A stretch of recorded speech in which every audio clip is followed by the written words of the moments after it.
Je m'appelle Thomas Zabot, je suis réalisateur. Je m'appelle Hélène Giraud et sur le projet Minuscule, en fait, je fais la direction artistique. J'ai besoin de filmer des insectes. C'est parti il y a environ 2-3 ans d'un petit court-métrage qu'on a fait, que Thomas a réalisé. Donc j'ai fait un court-métrage qui s'appelait Mouche à merde.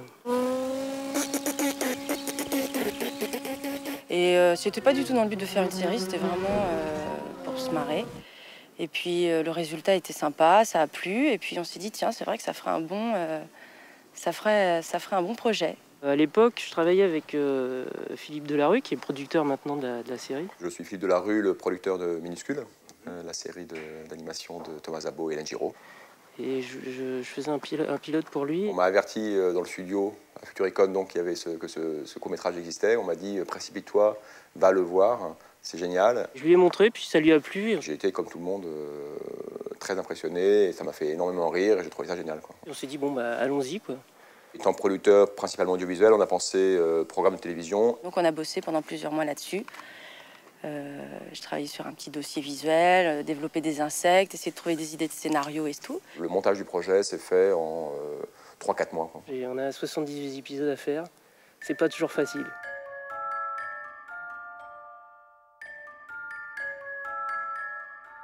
En général, ça démarre par une idée qui fait 3-4 lignes. Alors tu vois, il y a le camion. Ce serait pas mal d'avoir plein de cajots. On n'aura jamais les moyens. Plein de cajots, des pommes qui tombent et tout.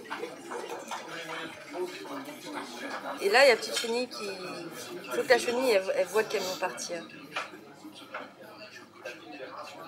Et puis tu sais, se met debout comme ça. Oh, bichette. C'est vrai que c'est mignon. Et là, dans le même plan. Et là, il y a la petite qui est partie. L'autre chenille qui est dans le C'est un cajot. panne. Bah ouais, peut-être. Ouais. Je sais pas pourquoi j'ai un flash comme ça. Je vois une lune avec, tu vois, la chenille qui avance, tu vois, en contre-jour. Ah ouais, ça, ce serait bien ça, non? Quand elle part à sa recherche, à un moment, on la voit comme ça. Ouais, c'est ça. Donc ça, il faut la développer. Donc elle arrive jusqu'au village, où la pomme a été... Attends, elle arrive par à pied, quoi, si j'ose dire. C'est-à-dire, elle arrive avec ses moyens de bord. Alors on la voit passer devant la lune, on sent que le temps est passé, sur les routes, toute seule. Ouais. Peut-être qu'elle grimpe sur des voitures pour aller jusqu'au village. Ouais. Et à un moment donné, elle arrive dans le marché. Donc Et là, pareil, il ne faut pas voir les humains, donc on entend les voix, les pieds. Les deux chenilles, elles sont pas dans la même pomme. Non. alors, c'est très bon, ça. C'est bon, ça. Moi, j'aime bien ça.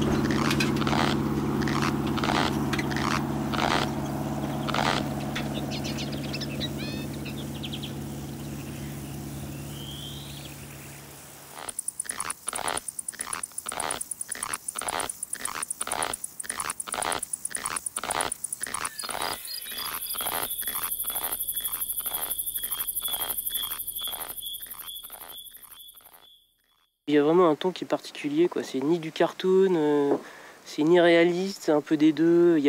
On sait pas trop où est la limite. On prépare vraiment beaucoup les choses au départ. On les prépare un maximum au scénario, on les prépare au maximum au board.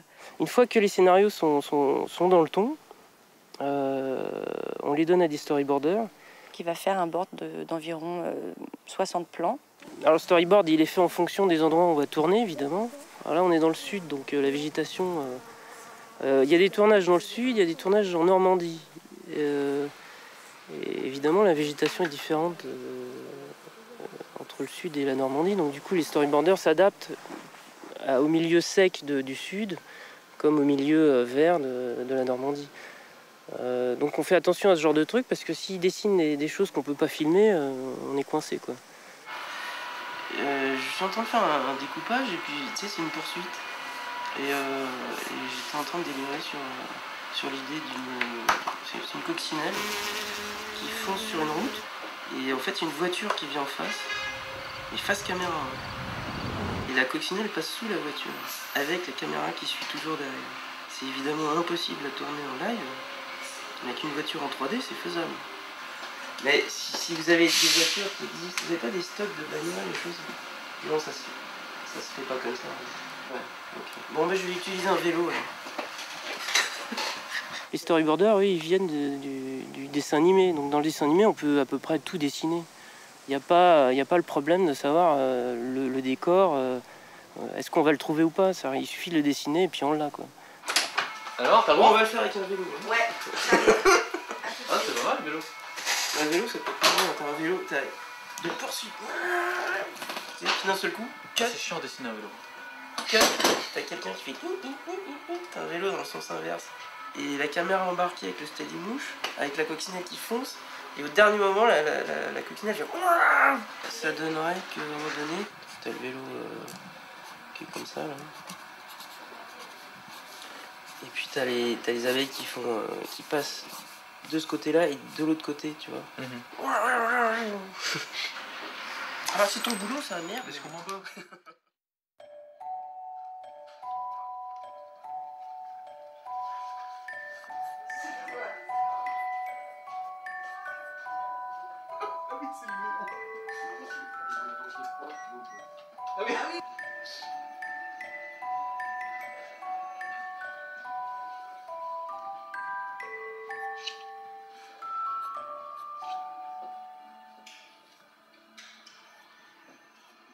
On suit le board le plus possible dans ses cadrages. C'est vraiment l'outil de travail qui sert surtout en fait au moment du tournage.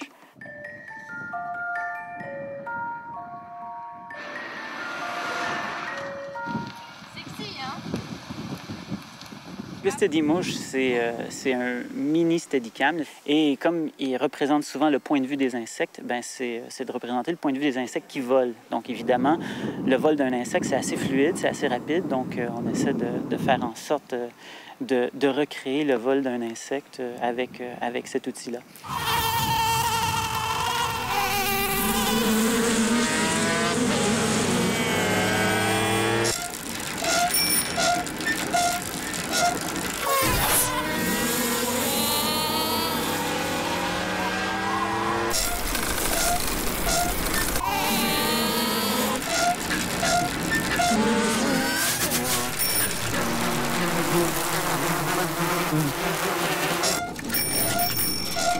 En tournage,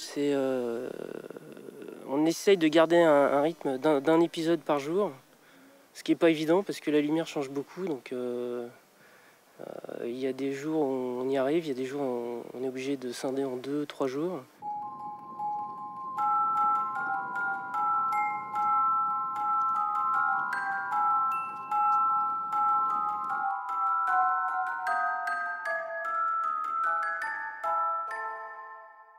C'est une douche solaire.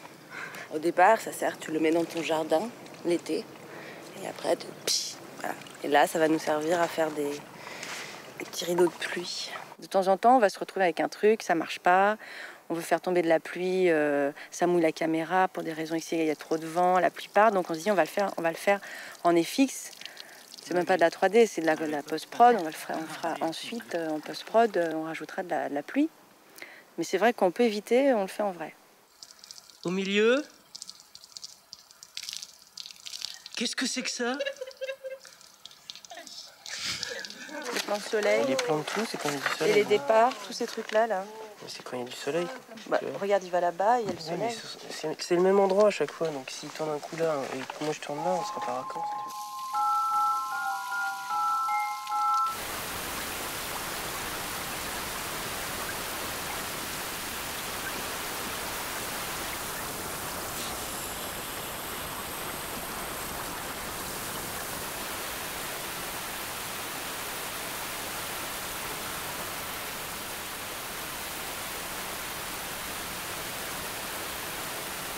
Au début, on avait 2 caméras, c'était très bien. 3 caméras, c'est mieux, mais c'est vrai que ça fait une équipe un peu plus grosse et c'est un peu plus complexe à gérer. Mais c'est vrai que c'est mieux que d'avoir 30 personnes, parce que là, je pense qu'on y est encore dans un an, quoi. Ce sont 2 petites chenilles qui sont dans 2 pommes différentes, l'une à côté de l'autre, qui sont amoureuses forcément. Et enfin forcément. Et donc bref, il y a une des 2 pommes avec une des petites chenilles qui partent au marché. Donc on a filmé le marché de Piolenc ce matin. On voulait un gros marché avec plein de pommes dans tous les sens. Et là, on a 2 pommes, 2 trucs de fromage et 2 salades. Mais on va le filmer quand même. Ça, ils vont les faire en gros plan, eux? Ça, on va peut-être les faire nous en gros plan, suivant si Morgane nous amène les pommes ou pas. Mais en tout ça, on peut faire ça avec ça. Ok. Mais c'est normal, c'est pas la saison, c'est au mois de... avec celle qu'on a faite. Ouais, j'ai été les cueillir sur l'arbre. Elles se cueillent au mois de novembre, ça s'appelle des Pink Lady. Voilà. Et on les trouillote? On les trouillote pas? Non, je crois pas. Je fais pas de trou. D'accord, c'est 3D? Je sais pas.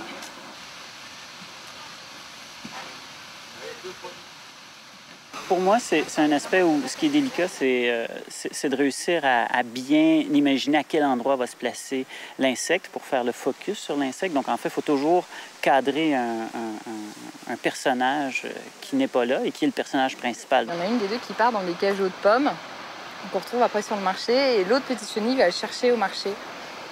Voilà. Et c'est pour ça on voit le camion partir avec la chenille dans sa pomme.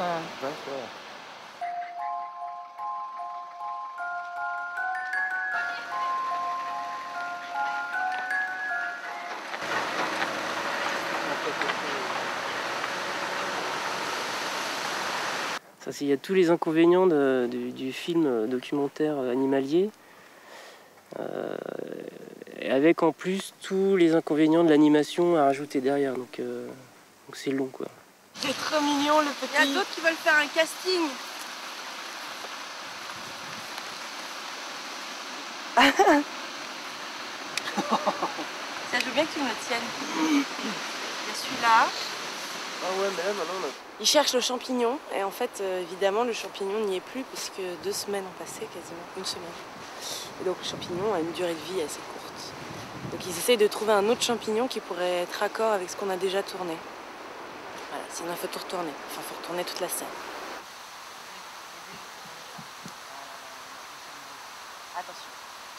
Vraiment, on se retrouve à devoir faire du docu. J'ai jamais fait de documentaire animalier, mais j'imagine ce côté très long à trouver le spot, à établir les éléments, à trouver la feuille qui soit sympa, le cadre qui soit intéressant. C'est souvent ça, en fait, qui prend du temps. On les fait tourner les uns sur les autres et ça les emmêle. Oula. Il y a du gland qui s'en mêle. Il y a du blanc qui... Ah. Je vais attendre qu'il se stabilise un peu plus comme ça.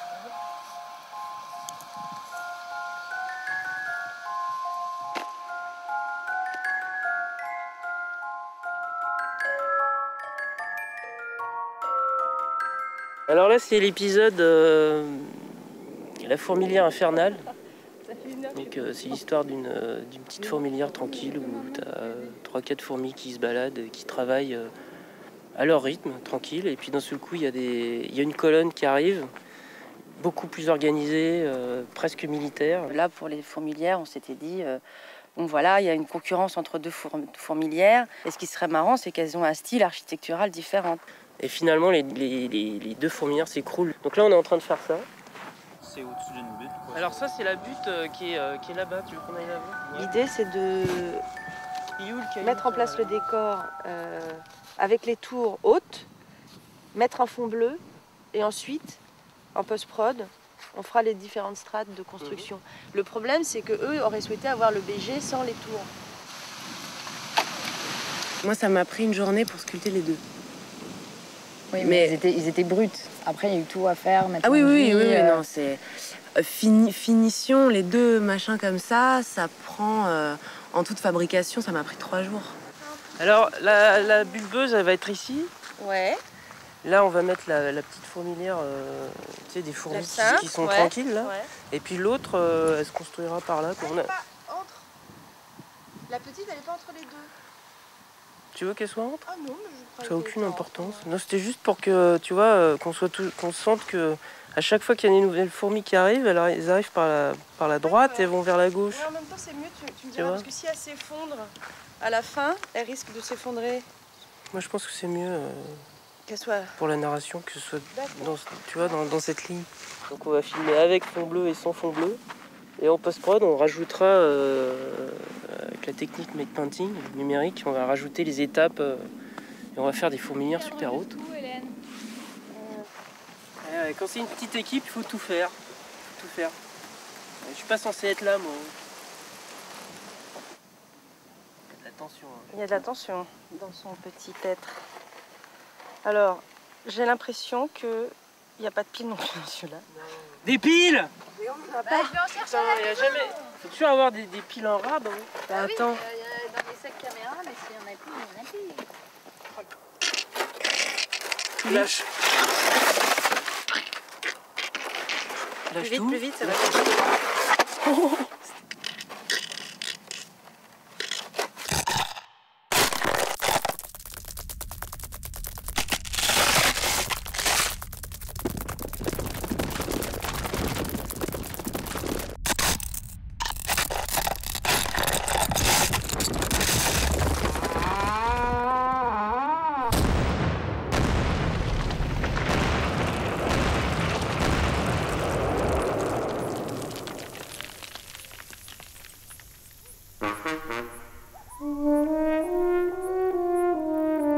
Ensuite, donc, il y a le montage. Tous les épisodes sont montés, moi je dis ça à vide, c'est-à-dire que sur à vide, et à vide parce qu'il n'y a rien, c'est-à-dire qu'on a juste les décors. Et donc il faut imaginer les déplacements des personnages de gauche à droite, il faut trouver le bon timing, ce qui n'est pas évident parce que souvent on a des mauvaises surprises après, parce qu'une fois qu'on commence à mettre l'anime, il y a des plans qui paraissent trop courts, qu'on jugeait trop longs, enfin voilà, quoi, ça c'est vraiment le truc... Mais à force, on finit par avoir l'habitude de trouver le bon timing. Donc. Dans les roches, j'ai pas vu. Je viens de le voir un instant. Oui, on a vu 2 étapes. Bah, ça suffit. Tu vas pas me faire tout le truc. Non, mais après, il y en a plus. C'est en plusieurs étapes. Après, il y a de la... Après, on met en 2 temps, 3 minutes. Je trouve ça marrant de passer de ça dans le truc. Qu'est-ce qu'il y a?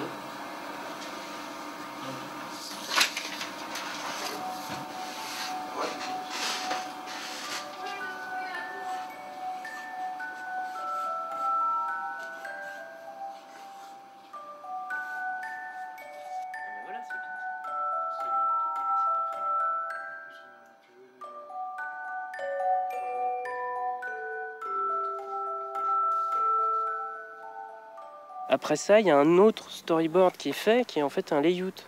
Donc on imprime chaque image qui vient du montage, et sur ces images-là, on refait les positions des personnages en fonction de ce qui est prévu sur la narration. Là, c'est 150 de ouais. Ça, c'est le plan où on les voit passer là.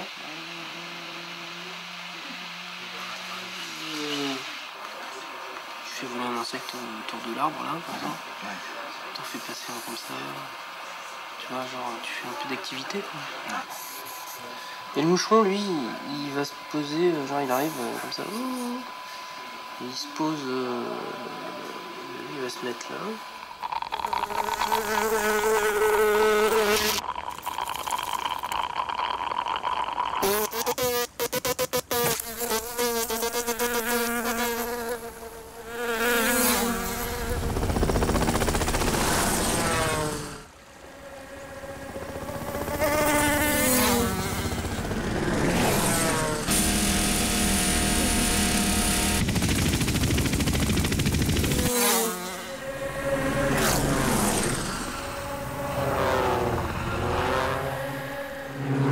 Le montage est fait, est envoyé à ma gueuf qui va faire ce qu'on appelle une animatique. C'est-à-dire qu'elle va rajouter sur les images tournées des modèles 3D très simples. Pas d'animation, c'est juste les modèles très basiques, mais ça permet de voir la trajectoire des personnages.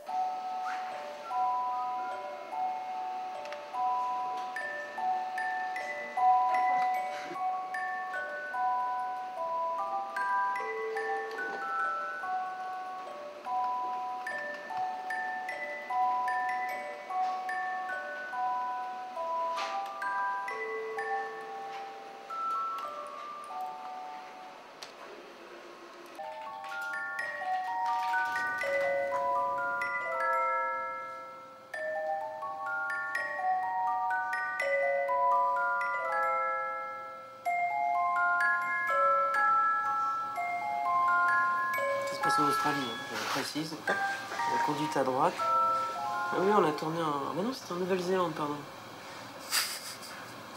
Ça va être l'outil de travail pour les animateurs et ça permet à Thomas et aux animateurs de se caler, de prendre les grandes décisions sur l'acting des personnages. Il y a combien de personnages? Parce qu'il y a les personnages principaux et puis il y a tous ce que j'appelle les guests, enfin la figuration, quoi. Il me semble qu'il y en a 14. Hélène, Ouais. il y a combien de personnages principaux? Il y a une vingtaine de personnages. Non, mais principaux. 20. Ah ouais 18. 18 personnages principaux et puis le reste, c'est des clones, quoi. On reprend les personnages principaux et on les modifie. La grosse difficulté, c'est vrai que...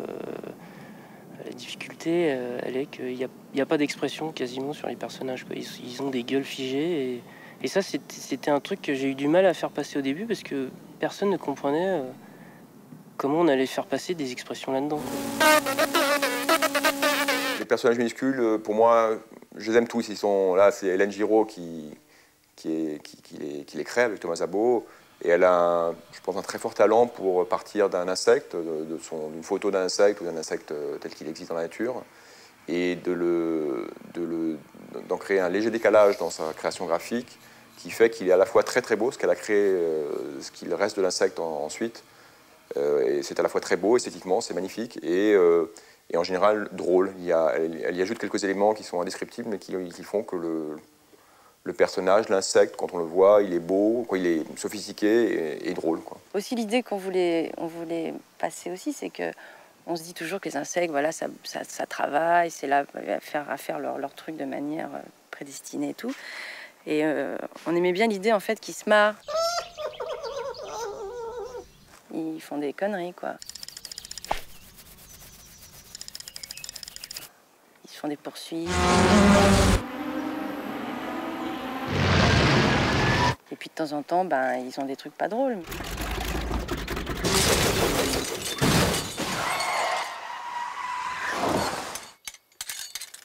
On met nos émotions à nous aussi et nos expériences à nous dans ces histoires.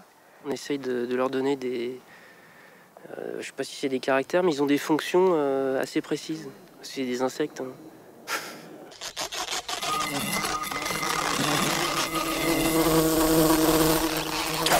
Moi, ça me plaît, par exemple, de faire une araignée qui a l'air un peu débile, un peu marrante.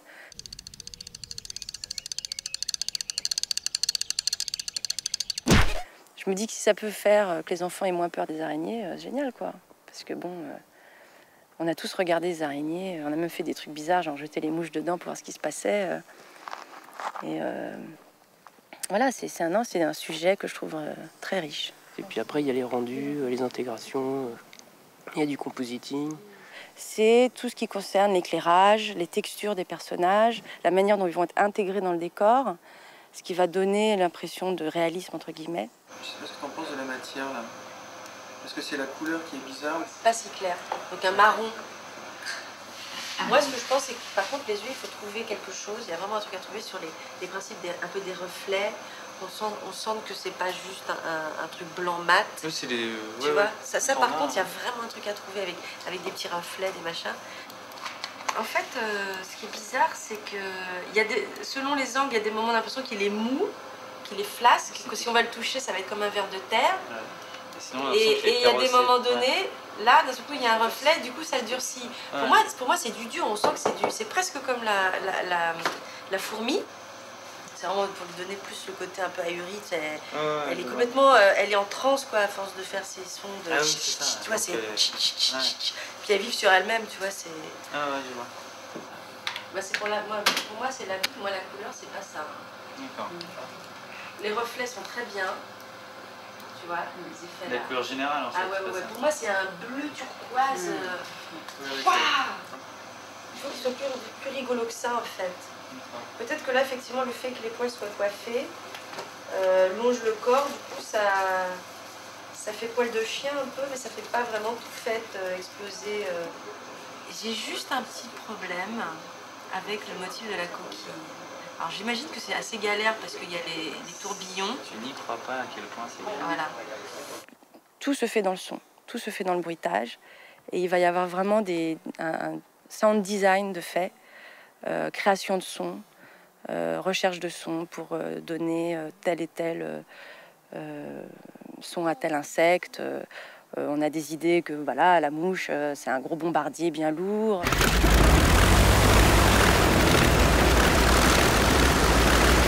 Les guêpes, c'est des avions à réaction. Chaque insecte aura son son. Je voulais que les bruitages soient très parlants, très vivants, et du coup, ils prenaient beaucoup trop de place pour qu'on ait à la fois de la musique et à la fois du bruitage. Alors là, c'est la grande question. Qu'est-ce qu'on fait comme bruitage là-dessus? J'aurais un truc à te proposer. Soit on reste réaliste comme on avait fait sur Totem, tu sais, où c'est... Ou alors on fait carrément des marteaux-piqueurs, des coups de marteau, tu sais, les bulldozers quand ils font marche arrière. Là, toute une série d'outils. Puis des... Dans tous les sens, quoi. Super vite. Je vois plus ça aussi. Et assez rapide, tu vois.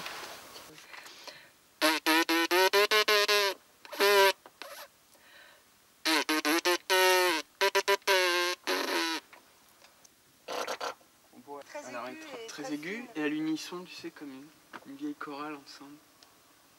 Ouais, mais il faudra quand même qu'on entende le... Ah oui, ouais. On reprend celui de base, Ça suffira, c'est pas la peine de le faire là. On peut toujours en faire quelques-uns par sécule.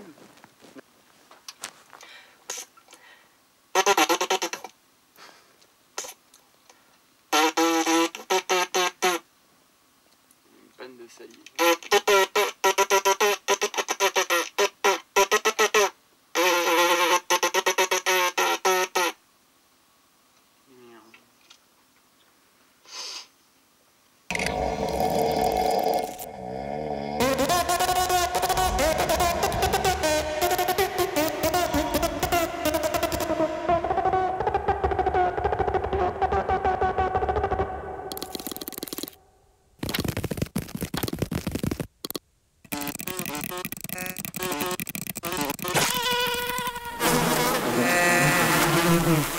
Nous avons la chance effectivement d'être Futuricon, d'être un studio de production intégré.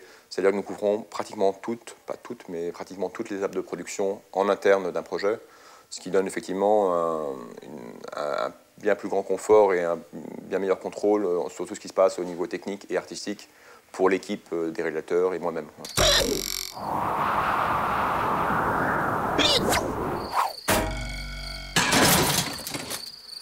Sur ce projet-là, je dirais que j'aurais tendance à vouloir être partout.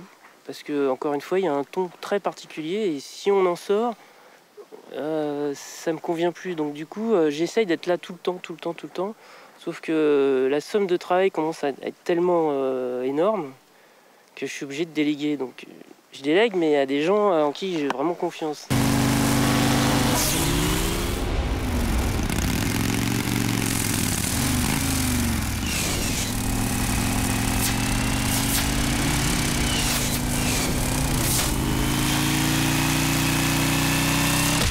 On pourrait dire que c'est pour les de 7 à 77 ans.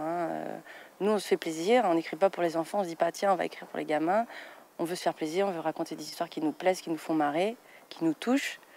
Maintenant, les gamins, ils vont kiffer sur le fait que voilà, il y a de la course, il y a du bruit, c'est Star Wars. Et puis il y en a d'autres qui vont peut-être accrocher plus sur parce qu'il y aura plein de sujets d'histoire un peu différents. Mais l'idée, c'était de se faire plaisir. Et puis, je pense que ça peut toucher autant un petit gamin que quelqu'un de plus âgé.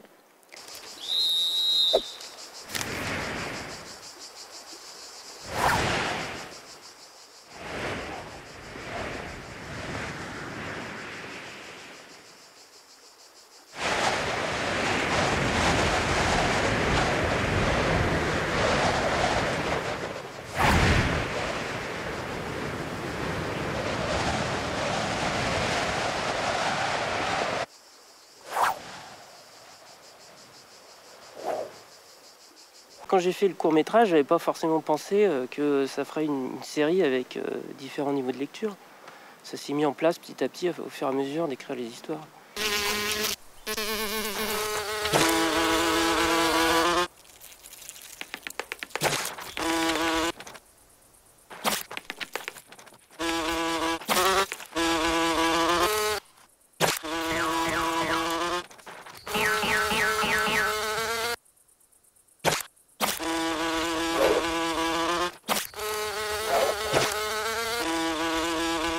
par ailleurs, étant donné la puissance du projet, on a eu envie aussi de le développer en long métrage. Ça a pris et ça prend toujours un peu plus de temps. On est toujours en train de l'écrire, de le concevoir, mais on a pensé que cette espèce de pastiche de documentaire animalier sur les insectes, ponctué d'une voix off drôlatique, et avec le talent de réalisation, le sens du timing, le sens de l'observation de Thomas, ça pourrait faire mouche, si je puis dire. Voilà.